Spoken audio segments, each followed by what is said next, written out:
აჭარის ტელერადიო დეპარტამენტის მრჩეველთა საბჭოს პირველივე სხდომა ჟურნალისტებისა და არასამთავრობო სექტორებისათვის დახურული აღმოჩნდა. მედიის წარმომადგენლების სხდომაზე დაშვებას თითქმის 1 საათის განმავლობაში ელოდნენ. მრჩეველთა საბჭოს სხდომას არასამთავრობო ორგანიზაციები და ჩვენ ჟურნალისტები ველოდებოდით დაახლოებით 1 საათის განმავლობაში. ჩვენი მოთხოვნა იყო თავიდანვე, რომ ეს სხდომა ყოფილიყო გამჭვირვალე, ყველაფრის შესახებ უნდა ვიყოთ ინფორმირებული, რაც სამწუხაროდ დღეს ვერ დავინახეთ.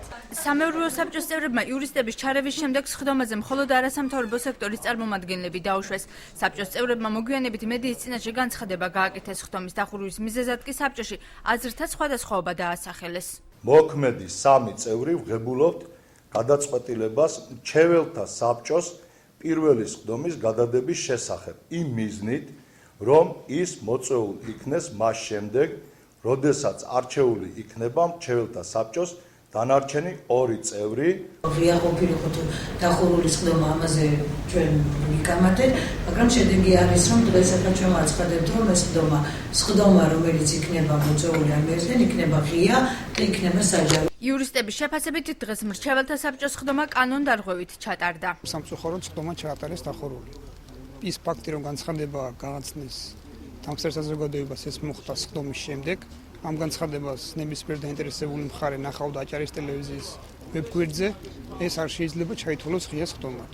მოქმედი კანონმდებლობის თანახმად მრჩეველთა საბჭოს სხდომა არის ღია და ნებისმიერ პირს აქვს მასზე აზრის გამოხატვის თავისუფლება. იმის გამო, რომ მრჩეველთა საბჭოს წევრები ერთი გუნდის მიერ არიან დასახელებული, აჭარის უმაღლესი საბჭოს თავმჯდომარეს უხერხულობას არ უქმნის. ავთანდილ ბერიძე თვლის, რომ ბორდის წევრები სხვადასხვა პარტიისაგან არიან წარმოდგენილნი. უხერხულობა რატომ უნდა ვიგრძნო, როდესაც მე ვამბობ იმას, რასაც ვფიქრობ.